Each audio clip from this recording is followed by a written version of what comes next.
ታረቂ ይቅርታ ቢያት ምናምን ነገር ልልሽ ሳይሆን ሄለን ግን በጣም የደበረሽ ትመስያለሽ። አይ በጣም ሚስጥር ደባቂ ሆነሃል። እኔ እንደዚህ ሆነ ስለ ሄለን እኮ እንደው ምንም ደብቂያት አላውቅም እና ለዛ ነው።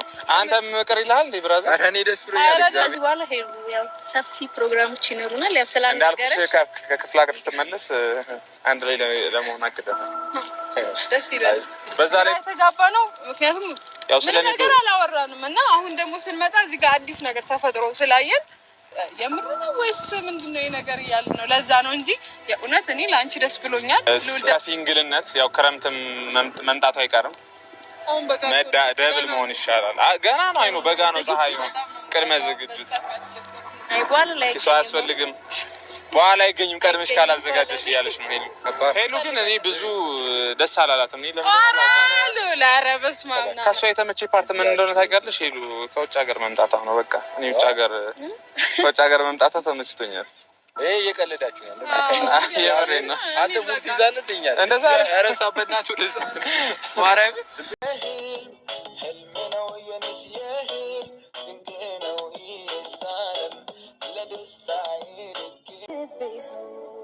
ያንተን እንጃ በኔ ስበብ ስታልቤን ረሰው ረ ፍቅር አይ ፍቅር የልቤ ውስጥ እሳት ይጎዳል ያመነምናል ላለ ህመም ከሰው ዳንቺ ነው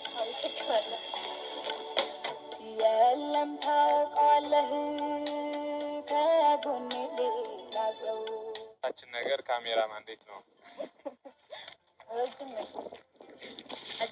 በሴት አሪፍ ናት። ያው አይ ቲንክ እሷ አጥራ ሳይሆን እኔ ረዝሜ ነው። በጣም የሚያምር አመሰግናለሁ። ወደድሽው? በጣም ያው እንግዲህ ከዚህ ቀደም ቀናቶች ለተፈጠሩት ነገር ይቅርታ እንደማለት ይሆንልኝ ተቀብያለሁ። ያው እኔም በተፈጠሩት በነዛ ነገር ስልብ ያው በስትክክል በረጋ ብለን ሳናወራ እኔም በቃ ሳንግባባ የተፈጠሩ ነገር በጣም ይቅርታ። ተግኑልኝ አመሰግናለሁ።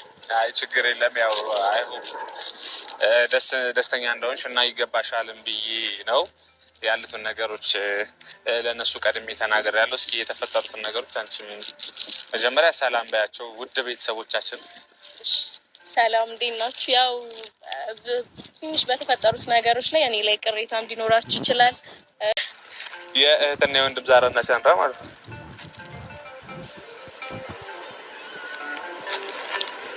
አረ ሄለን ግን በጣም ኪራን ልታክይ እኮ ነው በውፍረት እንጂ። እንዴት ነሽ? አምሮብሻል። አመሰግናለሁ። ሸንቀጥቀጥ ብለሽ። ሰላም ነው ኪሩቤል አይ እንዴት ነሽ? ሰላም ነው አንቺ? ያው ፊቷ እሺ ኦኬ። አንዴ አንቺን በዚህኛው አልቀፍሽ፣ አንቺን በዚህ መንጉር ነው እናምራለን። አንተና እዛው ራኪ ደርሰህ አሁን ያው ሄዱ የጠራውሽ ፐርፐዝ እሷ ባለፈው በጣም ያስቀየመችሽ በጣም ስላስቀየመችሽ እና ስለደበራት አንቺን በትልቁ ይቅርታ መጠየቅ ትፈልጋለች። አበባውን እኔ ሰጧት ለአንቺ ልሰጥሽ አይደለም ግን አይደለም። ቆይ አሁን ከዚህ በፊት ማለት ነው አልገባንም። ግልጽ አድርጉልን። አበባው ምንድን ነው? ይራ እኛ የምናውቀው ሌላ የሆነው ሌላ። እሺ ቆይ መጀመሪያ ሄሉ አንቺ ይቅርታ ልብ እንዳለሽ አውቃለሁ። ከእሷ ጋር ይቅርታ ተባበሉና ማስረዳት ያለብኝ ነገር አስረዳለሁ ማለት ነው። አረ ሄሉ እኮ እንደዚህ እኔ ሄሉን አውቃታለሁ። ለእኔ ደስ ብሎኛል። እናንተን እንደዚህ ሆነ መሰለሽ በሰዓቱ ያው መጀመሪያም ያው እንዴት እንዳቀራረባችን ምናምን ታውቂያለሽ። ግን በሰዓቱ የዛን ሰዓት ላይ የተፈጠረው ነገር ታይ ምናምን ስትይ ስሜታዊ ሆኜ ምናምን ነገር አንቺ ላይ ማይሆን ነገር አድርጊያለሁ እና በዛ ደግሞ በጣም ይቅርታ ልትፈልጋለሁ። ኖርማል ነው፣ ችግር የለም። ዋው አጨብጭብ እስኪ ኪራ በእናትሽ። ኖርማል ነው። አሁንም በጣም ነው ሙድ እንድጠላሽ አታርጊኝ ብዬሽ ነው። ስሜታዊ ሆኜ ነው እንዳፈርሽ የእውነት ያው በፍቅር የሰው ልጅ እንግዲህ ሴት ልጅ ስፔሻሊ ሴት ልጅ አይደለም ሴት ልጅ በፍቅር ስትመጭባት እንግዲህ እንደዚህ ነው። በአንዴ እኔ ማፈጣጠንኩት ምናምን ነገር ስላላወራሁ ዋናው እኮ ሴት ልጅ ማፈጣጠኗ እኮ ነው። ወንድ ልጅ እኮ ችግር የለውም ታውቂያለሽ። እንግዲህ ፍቅርም ቀስ በቀስ በመላመድ የሚመጣ ነገር ነው። በአንድ የሚመጣ ነገር አይደለም። ሰው ልጅ ሲቀራረብ ነው። ሰላም ጤና ይስጥልኝ። ውድና የተከበራችሁ መታገስ ቤተሰብ እንዴት አላችሁልኝ? ሰላም ናችሁ ወይ? ሰላማችሁ ብዙ ትርፍ ይበል እያልኩ ባላችሁበት እንግዲህ ዛሬ ልዑልና የመዳም ቅመም አብረው መጥተዋል ማለት ነው።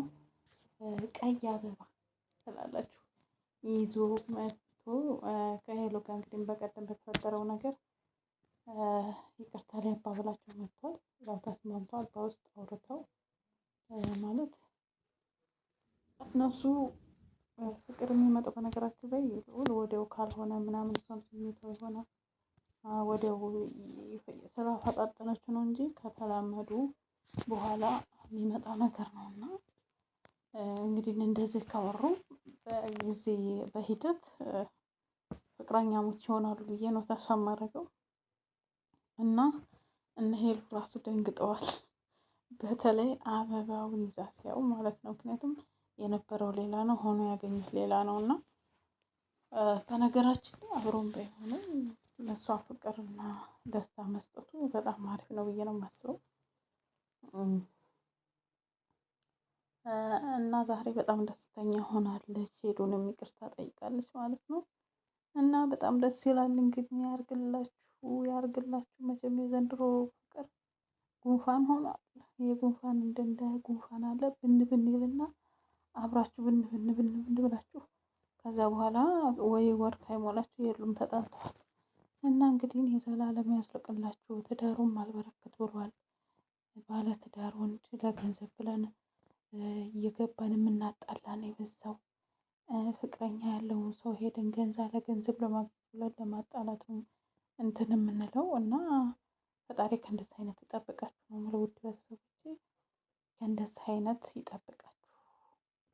መቼም አይንና አይኔ እያየ ለውሃ ቀርቶ የሚበልሰው ባለትዳር ወንድ መቼም እኔ አልቀበልም። እንዲሁ ደህና ዋልክ እንኳን አልለውም።